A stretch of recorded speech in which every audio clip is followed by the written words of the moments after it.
Assalamualaikum warahmatullahi wabarakatuh. Saya akan ikuti tablik atau kajian fikih malam ini. Insya Allah akan disampaikan oleh Bapak Ustadz Sobirin Ismail. Kita masih menanti, beliau sedang sholat sunat di belakang. Ini adalah jemaah Masjid Ainal Yakin, Jalan Sawu, Pontianak Barat.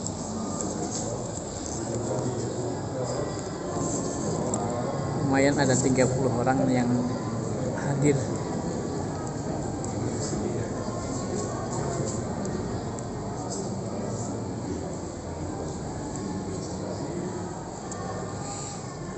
Ibu-ibu ada di belakang itu, lihat ibu-ibu siapa?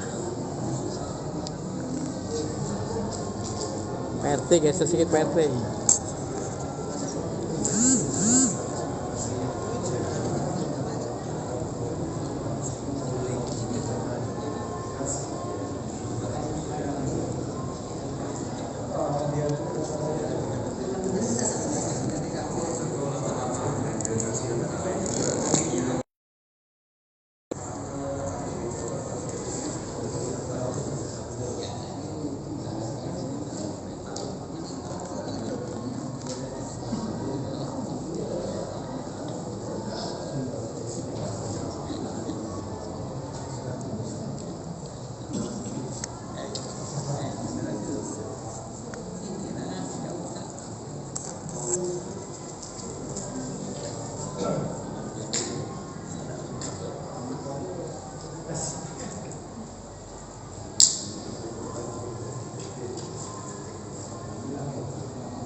Bapak Ibu tolong mohon bantu ketuk-ketuk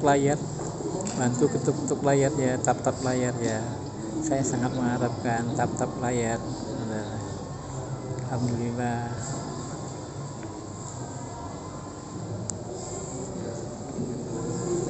Saya ini pemula yang baru belajar web streaming, jadi tolong dibantu di tap layar. Kata orang langsung tap layarnya. Syukur ngasih hadiah, dengarkan ceramah memanjangkan mana dakwah. Tak pandai saya ini fakir miskin ilmu, tapi ingin juga berdakwah, jadi saya hanya untuk memanjangkan dakwah orang lain. Ini Pak Uban.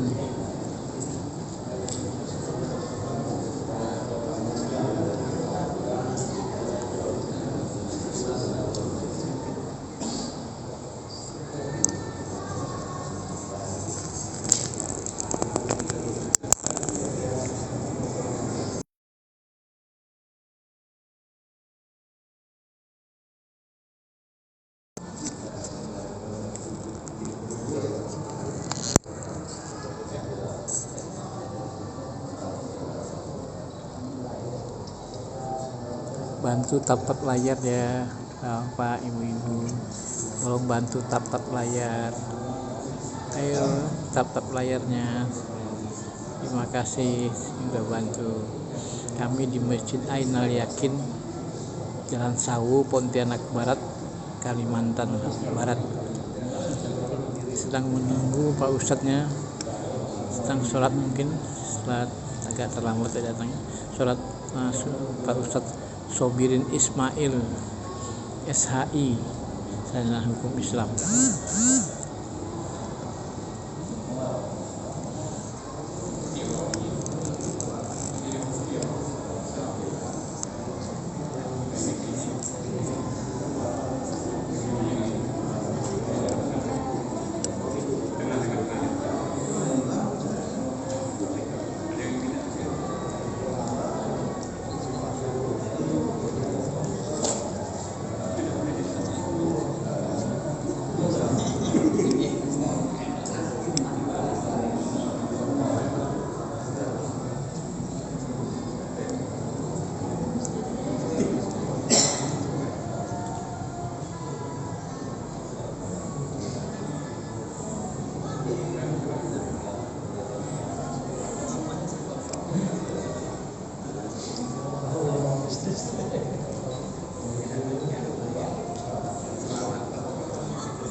PRT gantikan biar cepat ya.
Astagfirullahaladzim, astagfirullahaladzim, astagfirullahaladzim. Saya menunggukan sambil menunggu Pak Ustadznya siap ya. Kita coba baca. Astagfirullahaladzim, astagfirullahaladzim, astagfirullahaladzim, astagfirullahaladzim, astagfirullahaladzim, astagfirullahaladzim, astagfirullahaladzim, astagfirullahaladzim. Astagfirullahaladzim, astagfirullahaladzim, astagfirullahaladzim, astagfirullahaladzim, astagfirullahaladzim, astagfirullahaladzim.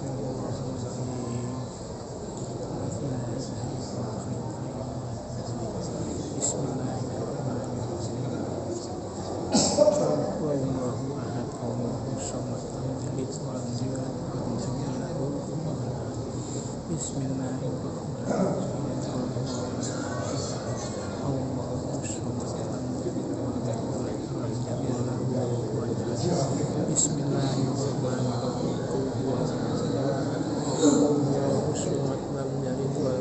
walam yakul lahu kufuwan ahad. Bismillahirrahmanirrahim.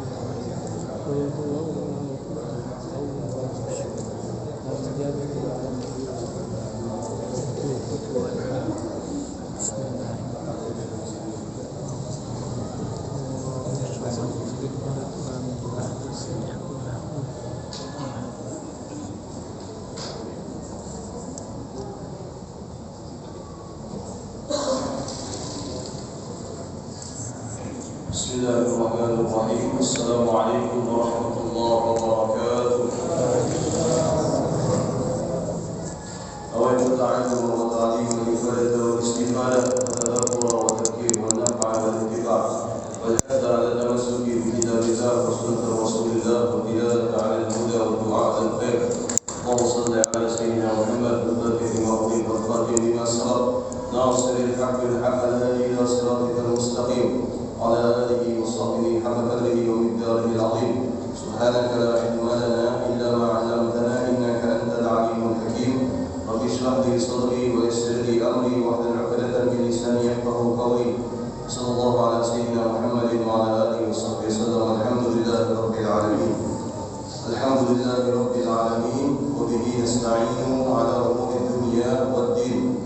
والصلاة والسلام على أشرف الأنبياء والمرسلين سيدنا محمد وعلى آله وصحبه أجمعين. قال المصنف رحمه الله ونفعنا وبعلومه في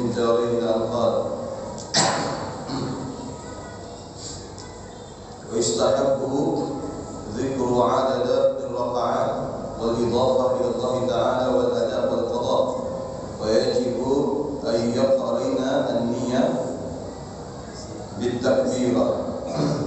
Kita masih membahas hal-hal yang berkaitan dengan rukun salat, yaitu rukun salat yang pertama adalah niat. Wa'alam anna lahum istihdaran haqiqiyan. Masalah niat ini, niat di dalam salat, mungkin sebagian kita barangkali mengalami kesulitan ketika mengucapkan kalimat takbiratul ihram yang merupakan rukun salat, kemudian menghadirkan niat di dalam hati. Betul tak?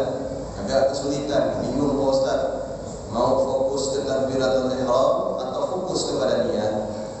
Maka dalam hal ini yang harus kita ketahui bahwasanya ada sebuah kalimat yang menunjukkan istihdaran. Istihdaran itu artinya menghadirkan niat di kala tertentu. Ya, karena memang ya definisi niat itu adalah apa? Muqtarinun bi fi'li, harus berbarengan dengan pekerjaan. Itu namanya niat. Ya, kecuali dalam dua hal. Yang pertama niat puasa, yang kedua adalah memandikan jenazah. Kalau niat puasa tidak boleh berbarengan dengan pekerjaan, batal puasanya. Makanya niat puasa itu lebih baik di awal waktu, ketika di malam hari, karena puasanya itu terhitung sejak berkumandangnya azan subuh, dan tidak mungkin kita niat ketika azan subuh, batal puasanya. Maka niat itu dianjurkan di awal sebelum pekerjaan, itu khusus puasa. Begitu juga dengan memandikan jenazah. Memandikan jenazah tidak memerlukan yang namanya niat. Ya, karena memandikan jenazah itu adalah fi'il, pekerjaan.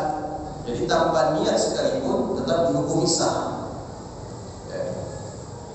Namun di luar daripada dua hal ini, ibadah wajib, maka apa? Niat itu harus berbarengan dengan pekerjaan. Salat, apapun jenis salatnya, zakat, kemudian haji dan umroh. Nah, dalam hal salat, ya, istihdaran artinya menghadirkan. Niat itu ketika takbiratul ihram ada dua. Yang pertama adalah istihdaran haqiqiyan, bi an yastahdira arkanus salat mufassilat wa ma yajibu at-ta'aqqud lahu min al-qasd wa at-ta'yin wa niyyat al-fardhiyyah wal qasri fi as-safari wal ma'mumiyah lil ma'mum wal imamah lil imam wal imamah lil imam wa muqaranah haqiqiyyah wa hiya annahu yajibu an yuqarina an-niyyah al-mushtamila ala jami'i ma marra bit-takbirah ay bi-ibtida'i takbiratul ihram wa yastamirru mustashiban lidzalika kulluhu ila Allah. Istihdaran hakikiyah. Istihdaran hakikiyah ini artinya menghadirkan niat, ya, dengan sebenarnya. Tapi ini sulit. Kenapa? Karena harus menghadirkan semua lafaz niat di dalam hati sambil mengucapkan kalimat takbiratul ihram. Saya kasih contoh, misalnya niat salat maghrib, usalli fardal maghribi thalatha raka'atin mustaqbilal qiblati adaan ma'muman lillahi ta'ala. Sepanjang ini ketika melafazkan takbiratul ihram itu mampu tidak kita? Tidak semuanya mampu. Ada yang mampu, ada yang tidak. Ya, apalagi keadaan kita harus mengejar imam, khawatir kita itu tertinggal daripada imam. Ya. Nah, ini namanya istihdaran haqiqiyah. Artinya menghadirkan niat di tempat yang tepat atau di waktu yang sebenarnya. Ya, di dalam keadaan yang sebenarnya. Ini sulit, kenapa? Karena dikatakan di sini hendaknya menghadirkan rincian kalimat-kalimat yang ada di dalam ayat, baik itu kalimat usolli, atau kalimat yang berkaitan dengan waktu sholat maghribi, kemudian fardhan, kemudian kalau misalkan statusnya safar harus menghadirkan kalimat safar atau qasar, kemudian makmuman, kalau dia makmum, kalau dia imam wajib menyertakan niat iman. Ini ada sekitar 6 kalimat yang harus kita hadirkan ketika takbiratul ihram. Ini barangkali sulit. Ya. Bibtida'i takbiratul ihram, ketika mulai takbiratul ihram, Allah, di situ juga dalam hati kita usolli fardal maghribi 3 raka'atin mustaqbilan qiblati adaan ma'muman lillahi ta'ala. Sampai kapan akhir waktunya? Akhir waktunya sampai kalimat ra di dalam takbiratul ihram. Allahu akbar. Selesai semuanya. Kalau misalkan niat kita tidak selesai, sementara kita sudah akbar, niat belum selesai, berarti niatnya itu belum sesuai dengan takbiratul ihram. Ini kita bicara sulit dulu. Allah, sulitnya Pak Ustaz, tak bisa. Tenang, nanti ada solusinya. Ini kita bicara sulit dulu. Ya, yang semacam ini terkadang sebagian di antara kita itu masih kesulitan. Ya, menghadirkan semua lafaz kalimat niat ya dari awal takbiratul ihram sampai akhir, dari kalimat Allah sampai ra bar. Itu sulit. Ya, menghadirkan seluruh kalimat niat itu sulit. Lalu bagaimana? Maka di sini ada pilihan wa istihdaran urfiyan, menghadirkan niat secara kesimpulan atau secara umum saja. Kalau ini dihadirkan umumnya kita tahu bahwasanya ini niat sudah benar. Bagaimana? Ayastahdira hay'at as-salat ijmalan ma'a yajibu at-ta'arruf lahu kama marra wa muqarana 'urfiyyah bi ayyi qalin wasdahu litakbir. Contoh yang sebagaimana pernah saya jelaskan, kalau salatnya itu fardu, maka wajib menghadirkan 3. Yang pertama al-qasdu. Al-qasdu itu adalah tujuan kita melakukan ini, yaitu salat. Yang kedua adalah apa? Hukum salat. Misalkan maghrib, maka berarti hukumnya wajib. Usalli fardha. Kemudian menyebutkan waktu salat yang kita kerjakan maghrib. Usalli fardhal maghribi, cukup. Tidak pakai salat rakaatin, tidak perlu. Tidak pakai mustaqbilal qiblah, tidak perlu. Tidak pakai lillahi ta'ala, tidak perlu. Itu semuanya hukumnya sunnah. Ketika kita ingin memudahkan saja, kalau ingin memudahkan, tapi kalau misalkan kita sudah terbiasa, usolli fardal maghribi 3 raka'atin mustaqbilal qiblah adaan ma'muman lillahi ta'ala, silakan. Ya, kalau bagi kita mudah. Tapi kalau bagi kita sulit barangkali, ya, atau barangkali kita tidak bisa fokus terhadap kalimat demi kalimat yang ada di dalam niat, maka di sini dianjurkan kita ayastahdira hay'atis shalah ijmalan, cukup menghadirkan niat salat itu secara keseluruhan, tidak secara terperinci, keseluruhan saja. Sholli fardal maghribi, Allahu akbar, cukup. Kalau salat sunnah, sholli sunnatan, Allahu akbar, selesai. Ya. Kalau salat duha, sholli sunnatal duha, Allahu akbar, selesai. Tidak perlu disebut rakaatani, tidak perlu disebut mustaqbilal qiblah kalau kita ingin mudah, ingin simple. Makanya menghadirkan niat itu ada dua, ada istihdaran hakikiyan, ada istihdaran urfiyan. Menghadirkan secara secara keseluruhan, jadi semuanya dihadirkan dalam niat. Nah, ini barangkali tahap yang tidak mudah, yang sulit. Ya. Nah, ini istihdar hakikiyah. Kalau tidak bisa, ya tidak bisa Ustaz, kalau kamu tidak bisa, sangsor nanti saya. Misalkan, ya udah kita ambil secara urfiyan saja, secara umum. Artinya umumnya niat salat itu seperti ini sudah dianggap. Usolli fardal maghribi, Allahu akbar, selesai. Ya, jadi tidak perlu menyebut rakaatnya, tidak Tak perlu menyebut mustaqbilal kiblatnya, tak perlu menyebut lillahi ta'ala. Itu semuanya selain daripada sholli fardal maghribi, semuanya itu hukumnya sunnah. Qala al-Qalyubi qala ba'duhum al-muqaranah al-'urfiyyah 'adam al-ghaflah bi dzikri niyyah.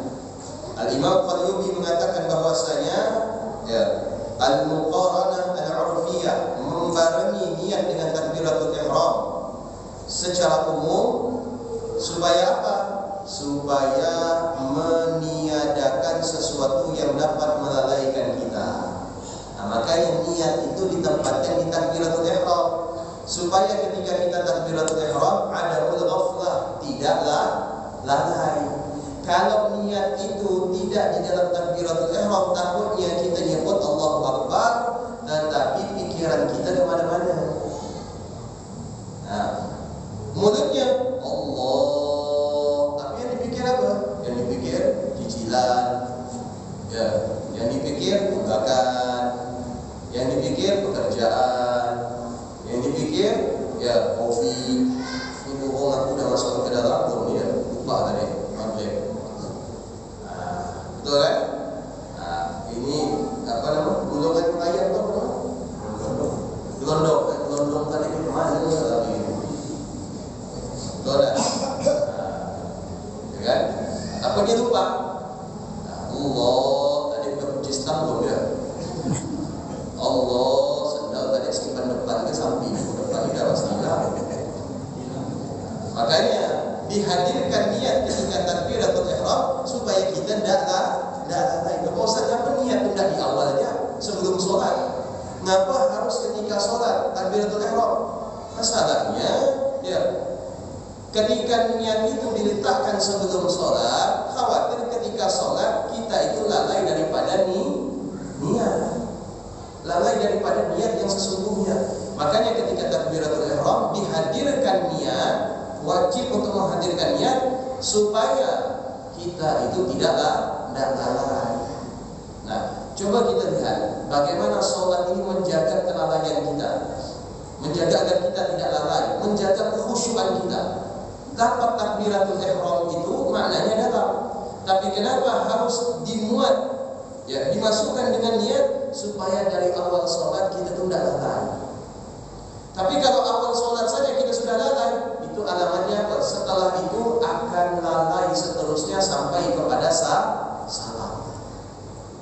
Takbiratul ihramnya sudah lalai, apalagi Fatihahnya lalai, rukuknya lalai, terus lalai. Akhirnya apa? Masuk dalam firman Allah Ta'ala, fawailul lil musallin alladzina hum an salatihim sahun. Celaka orang yang solat, orang yang di dalam solat mereka itulah lalai. Kenapa dikatakan lalai? Karena lalai akan makna solat, lalai akan hak-hak solat. Karena solat itu punya hak, sama dengan tubuh punya hak. Tubuh perlu istirahat, tubuh perlu berolahraga, tubuh perlu asupan makanan yang bergizi. Solat juga punya hak. Apa haknya solat? Khusyuk, mengetahui makna-makna solat, dan yang sebagainya.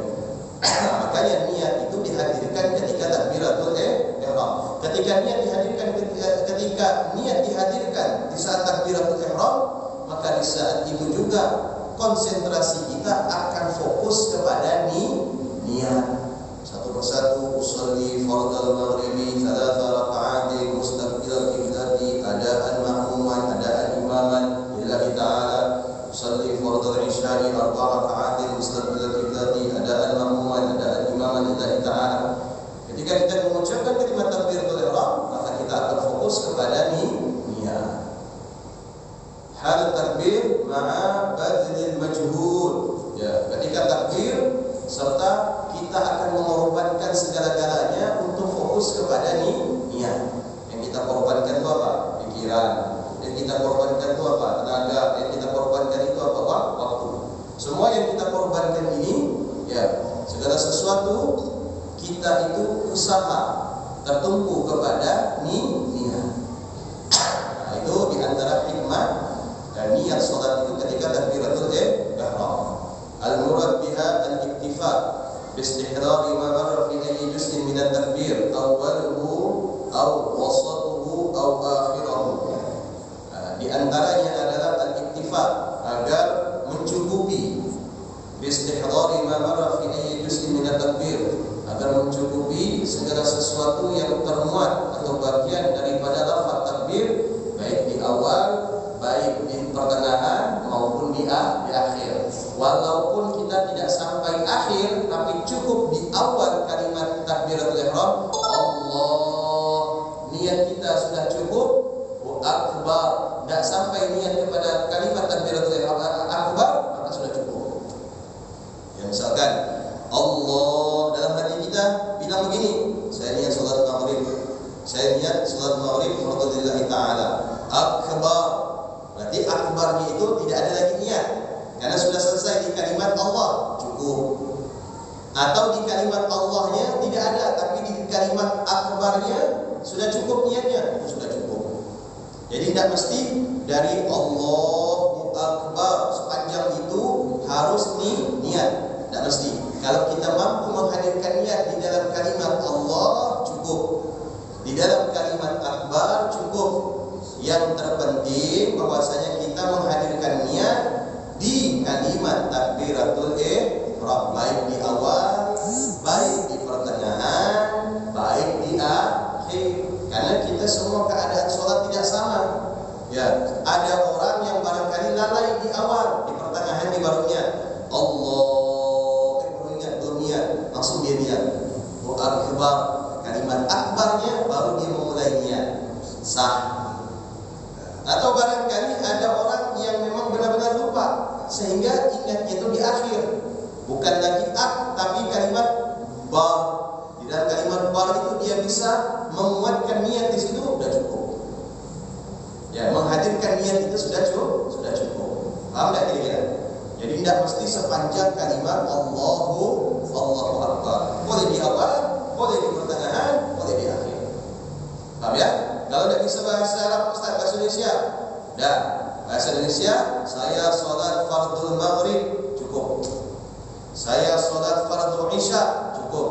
Saya sholat fardul asri, cukup. Yang penting kalimat sholat fardu, kemudian waktu sholatnya wajib untuk disebut di dalam hati. Paham kira-kira? Tapi kalau misalkan judul sholatnya itu orang yang berpergian, maka dia wajib menghadirkan niat jamak, harus menambah kalimat jamak. Saya niat menjamak salat maghrib fardhu lillahi ta'ala. Saya niat menjamak salat isya fardhu lillahi ta'ala. Kalimat jamaknya harus disebut. Kalau misalkan jamak sekaligus meringkas yang 4 menjadi 2, maka wajib menambahkan kalimat qasar. Qasar itu artinya meringkas. Usalli fardal isya'i rafa'atani qasran, Allahu Akbar. Bahasa Indonesia bagaimana? Saya niat salat isya qasar lillahi ta'ala, selesai. Paham ya? Itu. Qala ba'dhum wa istihdaru dhalika ubaidut takbir wa in ghafala anhu fihi wafaqan lil a'immati thalatha walladhi yantajibu al-awwal li annahu al-manqul an-salam. Ini ada perselisihan, ada perbedaan. Sebagian di antara ulama mengatakan bahwasanya istihdar dhalika ubaidut takbir wa in ghafala anhu fihi wafaqan lil a'immati thalatha. Kalau misalkan ada orang yang menghadirkan niat, ya, qubaidut takbir, sebelum dia itu takbir, sekalipun dia dalam keadaan lalai, maka ini sebagian ulama memperbolehkan. Tapi kita hanya mengambil pendapat yang paling mu'tamad, yang paling kuat. Sebagian masih memperbolehkan, memaklumi adanya toleransi keringanan, ya, adanya apanya semacam rukhsah, toleransi atau keringanan, memberikan keringanan bagi orang yang barangkali lalai, ya, maka masih bisa dia itu menghadirkan niat di dalam hati. Tapi kalau sudah selesai takbir, kemudian baru ingat belum niat, maka sholatnya harus diulang. Ya, sholatnya harus diulang. Tidak bisa niatnya dihadirkan di tengah-tengah sholat. Misalkan lagi ruku, lagi i'tidal, lagi sujud dan sebagainya, tidak bisa. Jadi saya ulangi, ya ada dua hal yang apabila kita lalai maka sholat wajib diulang dari pertama. Yang pertama adalah niat, yang kedua takbiratul ihram. Ini dua. Kalau lupa di tengah-tengah sholat kita baru ingat, maka sholatnya harus diulang dari awal. Berbeda dengan selain ini, lupa Fatihah, nambah satu rakaat. Paham ya? Lupa rakaat, maka mengambil rakaat yang paling sedikit dan seterusnya. Tapi kenapa masalah niat dan takbiratul ihram ini tidak bisa diganti di pertengahan sholat? Jawabannya adalah karena niat dan takbir ini letaknya di awal sholat. Dan niat dan takbiratul ihram ini tidak di setiap rakaat. Hanya ada di awal rakaat pertama. Beda dengan Fatihah. Fatihah itu bukan di awal rakaat, tapi di pertengahan rakaat, dan dia ada di setiap rakaat. Jadi kalau kita lupa niat, tidak bisa nanti niatnya ketika sujud, karena ingatnya ketika sujud, tidak sah. Lupa takbiratul ihram, saking gopo-goponya ngejar imam takut masbuk. Ya, gantinya kapan? Sebelum salam. Allahu Akbar. Assalamualaikum warahmatullahi. Tidak sah. Ya, sholatnya tidak sah karena niat dan takbir itu tempatnya di awal sholat. Wal awwal huwa aslul madhab. Nah, pendapat yang pertama yang wajib menghadirkan niat itu di takbiratul ihram adalah apa? Aslul madhab. Itu adalah merupakan pondasi yang paling kuat di setiap madhab. Lakin al-mukhtar al-thani wa sawwabahu al-muhaqqiqun. Al-awwal la tahwil qudrah al-bashariyah. Ya. Yang pertama itu adalah merupakan yang pertama tadi maksudnya istihdar niyyah haqiqiyah, menghadirkan niat secara terperinci. Ya. Itu adalah merupakan pondasi daripada madhab. Pondasi madhab itu seperti itu. Apa namanya istilahnya pondasi yang paling kuat. Jadi apa namanya ketentuannya itu seperti itu. Nah, namun prakteknya lain lagi. Nah, ketentuannya seperti ini sebenarnya. Nanti prakteknya bagaimana? Nanti prakteknya boleh tidak sesuai dengan ketentuan. Yang terpenting secara umum diketahui. Maka di sini ini dikatakan lakinil mukhtar ats-tsani. Yaitu menghadirkan niat, istihdar niat urfiyan, menghadirkan niat secara kesimpulan saja. Inilah yang dipilih. Yang sebagaimana saya sarankan tadi. Ya, ketimbang yang pertama rumit, maka kita memilih yang kedua. Kenapa? Idzal awwal la tahwihil qudrah al-bashariyah. Karena kalau yang pertama secara kemampuan kita sebagai manusia itu tidak akan sampai. Artinya ketika lafaz takbiratul ihram Allah, semua kalimat niat itu kita hadirkan di dalam hati, kita sebagai manusia ini barangkali tidak akan mampu. Makanya dipilihlah opsi yang kedua, yaitu istihdar niyyah urfiyan, menghadirkan niat hanya secara kesimpulan. Nah, pilih yang kedua. Kenapa? Karena yang kedua ini adalah wasawwabul muhaqqiqun, yaitu telah dibenarkan para peneliti yang ada di dalam madhab Syafi'i. Kira jelas tak? Ini masalah menghadirkan niat. Ada yang mau ditanyakan? Apa sejuk masjidnya? AC baru.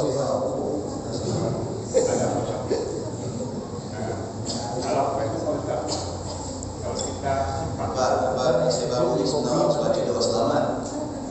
Juga di kopi. Ya, wajib. Kalau kita berimam itu tidak namun tidak boleh disebutkan dosa. Kalau kita Namun bila ta'ala. ya. Jadi imam dan makmum. Kita menjadi makmum, apakah harus melafazkan kalimat makmum? Baik.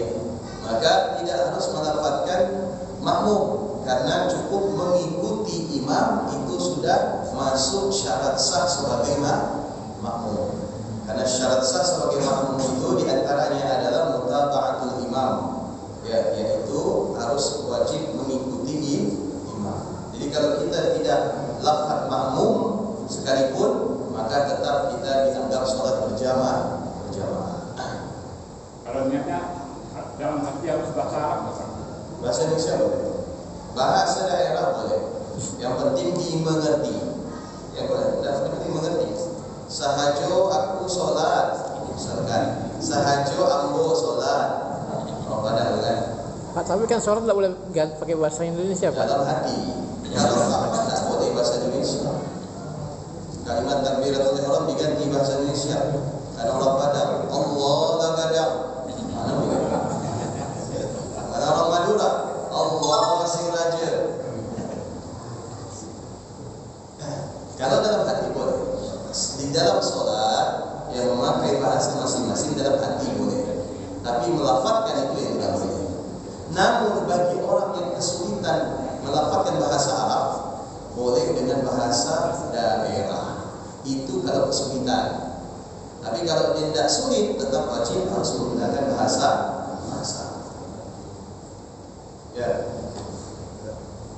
Kalau jamaah asar itu sholatnya kan bisa zuhur, misal zuhur ke asar, kan?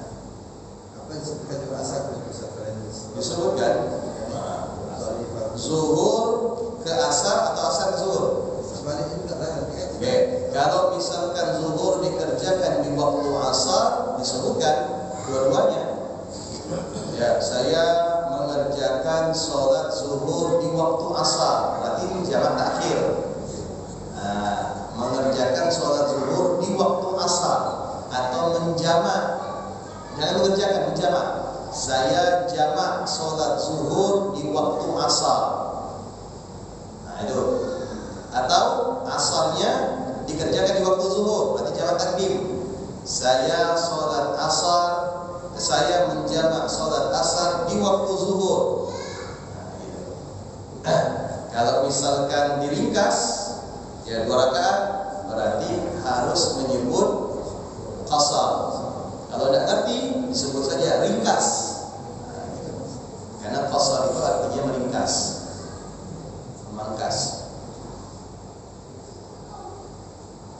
Pak Ustaz, ini di luar yang kerja gitu, kan saya masih ragu selama ini mengenai batal itu Pak Ustaz. Kalau kita dengan anak ataupun kakak, adik dan sampai ke bawah ke atas itu berapa tingkatannya, dan kemudian kalau yang untuk saudara kandung Pak, apakah anaknya itu cucunya masih tidak membatalkan wudhu kita? Mahram, masih mahram. Baik. Di antara hal yang membatalkan wudhu adalah bersentuhan lain jenis yang bukan mahram tanpa adanya penghalang. Bersentuhan kulit, ya, berlainan jenis, berlawanan jenis, laki-laki dengan perempuan, yang tidak ada hubungan mahram. Yang tidak ada hubungan mahram ini, yang sebab menjadi mahram itu ada 3. Sebab menjadi mahram itu ada 3. Pertama, nasab. Nasab ini berarti binnya sama, walaupun beda ibu. Paham? Binnya sama, walaupun beda ibu. Tapi kalau beda bapak, itu tidak satu nasab. Paham tak? Ngerti tak? Nah, jadi kalau misalkan ada seorang laki-laki punya istri 2, dari 2 istri ini dapat anak, maka berarti 2 anak dari 2 istri ini binnya 1 atau binnya 2? Binnya 1. Berarti dianggap oleh syariat saudara kandung. Ya, saudara kandung. Itu dapat wudu, haram nikah. Jelas, itu dari segi nasab. Binnya itu 1. Oke, 1 bin istilahnya. Nah, itu istilah nasab. Paham ya? Istilah nasab. Sebab mahram yang kedua adalah karena sesusuan. Ya, karena sesusuan. Syarat menjadi sesusuan itu adalah bayi yang belum sempurna 2 tahun dan harus disusui sampai mengenyangkan. Tanda kenyangnya itu adalah bayi itu ketika disusui lagi dia nolak, nanti dia kenyang. Nah, itu sesusuan. Walaupun nyusunya dengan tetangga, nyusunya dengan teman, tapi bayi belum mencapai 2 tahun dan dia kenyang, maka anak tetangga, anaknya teman itu saudara sesusuan. Persentuhan tidak batal, haram menikah. Paham ya? Nah, jadi ibu-ibu yang suka nyusukan anak orang lihat, ini betul. Nah, ditanda kalau nyusukan anak orang, ya khawatir nanti kita tidak ada anak ini tumbuh besar, anak kita dengan anaknya kenal, maka nikah. Tidak sah. Semua adik-beradiknya Ustaz. Sama. Coba enggak. Itu saja yang nyusui. Anak saya nyusui sama mereka itu saudara sesusuan semua. Ya. Tapi kalau dia menikahi adik-beradik anak saya boleh. Tapi anak saya yang nyusu sama wanita lain, anak-anaknya itu saudara sesusuan dengan anak saya, tidak boleh nikah. Ngerti tidak kira-kira? Paham ya? Ibarat saudara kandung sudah. Yang ketiga adalah musaharah. Ya, mahram itu bisa disebabkan pernikahan. Yang semulanya bukan mahram jadi mahram, seperti mak mertua. Mak mertua ini kan bukan apa-apa kita loh. Kenapa jadi mak mertua? Karena kita nikahi anaknya sampai ke atas, neneknya, mbahnya, buyutnya, nyangnya, itu mahram semua. Dan adik-beradik bertemu. Nah, itu mahram. Kalau misalkan bersentuhan laki-laki dengan perempuan yang tidak ada hubungan mahram tanpa alas, maka wudunya batal. Sudah? Di antaranya adalah istri. Istri ini mahram dah. Yo. Istri mahram dah. Kalau istri mahram, kenapa kita nikahi? Mahram itu kan yang haram dinikah. Makanya ketika kita ingin menikah, KUA bilang di catatannya yang bersangkutan mempelai wanita tidak terikat hubungan nasab, hubungan sesusuan, dan hubungan mahram lainnya. Makanya KUA berhak dan berani serta menjamin untuk menikah atau mencatat pernikahan. Kalau mempelai perempuan ada hubungan mahram dengan kita, otomatis KUA tidak akan berani untuk melegalkan pernikahan kita. Makanya yang bilang istri mahram itu tinggal. Jadi istri itu bukan mahram, tetap batal wudu. Anak dari istri itu jadi mahram sekalipun maaf itu anak tiri. Sekalipun itu anak tiri. Ada misalkan nikah dengan janda, jandanya bawa anak, anaknya jadi anak tiri, tetap jadi mahram. Dan anak kan tapi anak ini tapi tetap mahram karena menikahi ibunya yang ke bawah itu jadi mahram. Anak, cucu itu jadi mahram. Nah, jelas ya? Ngerti ya? Kalau yang sekandung ibu, Pak, lain bapak. Kalau misalkan Satu ibu, lain bapak. itu bukan kalau misalkan satu ibu lain bapak, Ya. itu bukan nasab. Jadi batal dulu, Pak. Batal. Kalau misalkan satu ibu lain bapak, sebentar. Sekandung. Gimana? Lain bapak. Ya, oke, misalkan Namanya kawin lagi, Pak. Namanya kawin lagi, dan cerai, meninggal gitu, kawin lagi. Jadi adik-beradik, tapi bapaknya beda gitu. ya, bapaknya beda. Ya. Berarti itu bukan kandung, bukan kandung. maka boleh nikah. Ya. Tapi bangsa Satu kandung, Pak. Bukan ibu, Pak. Sebentar, ini kan ceritanya duda sama janda. Ya, betul. Duda bawa anak, janda bawa anak, bukan. Jadi kan satu sesuatu Pak. Yang tadi punya anak. Nah, baru jadi Kawin lagi punya anak lain lagi baru. Berarti kan satu kandungan kan? Oke. Nah, berarti kan lain bapak. Satu mama kan? Ya. Masalahnya yang tidak batal wudu itu sama siapa?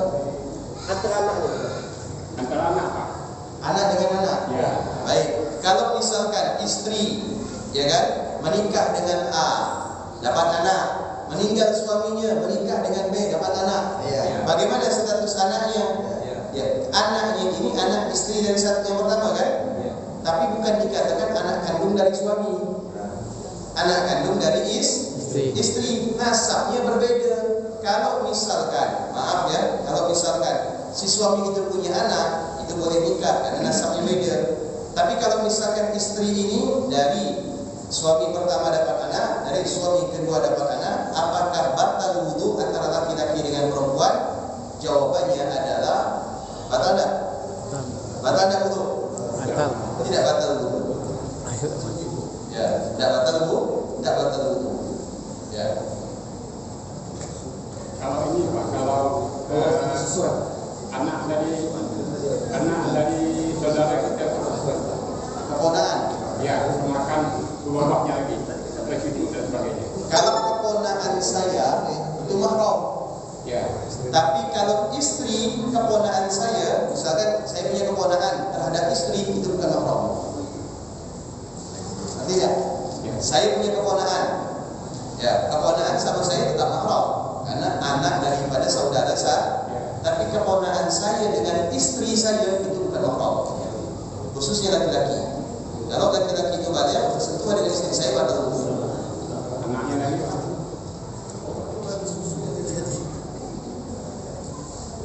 Paham tak kira-kira?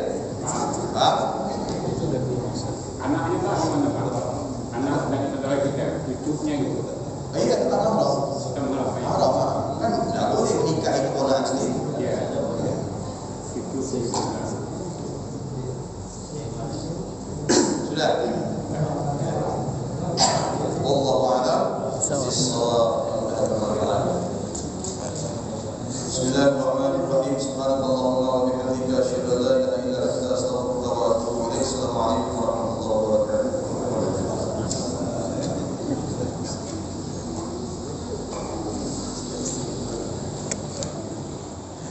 Oke, terima kasih teman-teman, Bapak Ibu-ibu yang telah hadir dalam live kami. Terima kasih yang sudah tapak layar yang sudah mengirimkan gift. Semoga bermanfaat dan barokah untuk kehidupan kita. Assalamualaikum warahmatullahi wabarakatuh. Terima kasih.